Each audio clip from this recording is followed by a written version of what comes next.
అధ్యక్ష మీ ప్రభుత్వం మీద ప్రజలకు నమ్మకం లేదు. ఎందుకంటే రేవంత్ రెడ్డి గారు మీరే చెప్పినారు సమగ్ర కుటుంబ సర్వే జరిగినప్పుడు తమరిచ్చిన ఉపన్యాసమే మొత్తం యూట్యూబ్లో ఉంది, అన్ని టీవీలలో ఉంది. ఏమన్నారు సార్ ఆ రోజు?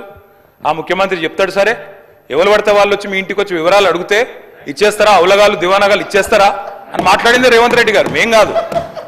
మీరు చెప్పిన మాటలనే ఎన్యూమరేటర్లకు చూపెట్టి చెప్పినారు, మేము ఇయ్యము మీకు వివరాలు, 57 రకాల వివరాలు అడుగుతున్నారు, ఎట్లిస్తాము మీరే అన్నారు ఆనాడు.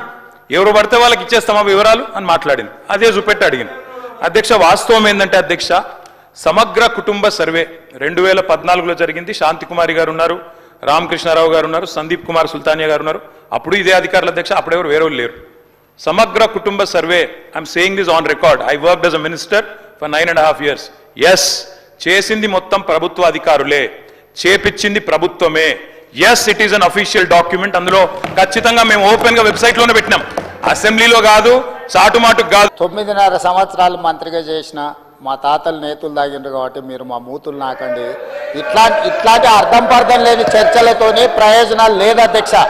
అధ్యక్ష, ఇప్పుడు ఈ డాక్యుమెంట్ ఏదైతే ఉందో ఇది అఫీషియల్ వెబ్సైట్లో లేదు అధ్యక్ష. తెలంగాణకున్నది టీజీ ఆన్లైన్ వెబ్సైట్ అధ్యక్ష. ఇందులో ఎస్కేఎస్ రిపోర్ట్ లేదు. ఎస్కేఎస్కు ఎన్ఐసి ఐటీ పార్ట్నర్ అధ్యక్ష. ఎన్ఐసి వెబ్సైట్లో కూడా ఈ డేటా డాక్యుమెంట్ లేదు. ఈ డాక్యుమెంట్ ఎక్కడుంది అధ్యక్ష? ఎంసీఆర్ హెచ్ఆర్డి వెబ్సైట్లో ఉంది, మరి చెన్నారెడ్డి హ్యూమన్ రిసోర్స్ దాంట్లో ఇందులో ఉంది. ఈ వివరాలు ఎవరు తయారు చేసిండ్రు, ఎవరు అందులో పెట్టిండ్రు, ఎవరు ఓనర్షిప్ క్లెయిమ్ చేయలేదు అధ్యక్ష. Point number 1. పాయింట్ నెంబర్ 2 అధ్యక్ష, ఈరోజు అధ్యక్ష ఆ రోజు 12 గంటలలో మేము చేసినాం అన్నారు కదా, ఆ రోజు ఎవరెవరిని ఎంగేజ్ చేసిండ్రో అడుగు అధ్యక్ష. దారిన పోయే దానే నుంచి ఎవడు వస్తుండో, ఎవడు పోతుండో, ఎవరికి ఏ బాధ్యత ఉందో, ఎవరు చేసిండో వాళ్ళ వివరాలు వీళ్ళ దగ్గర ఉన్నాయి అధ్యక్ష. ఇండ్లలోకి వచ్చి అడిగినోడు ఉదయం 7 గంటల నుంచి సాయంత్రం 7 గంటల వరకు 12 గంటల్లో ఇన్ని కోట్ల మందిని మేము చేసినామని వాళ్ళు చేస్తున్నామని చెప్పడానికి నటించి చేసిరు.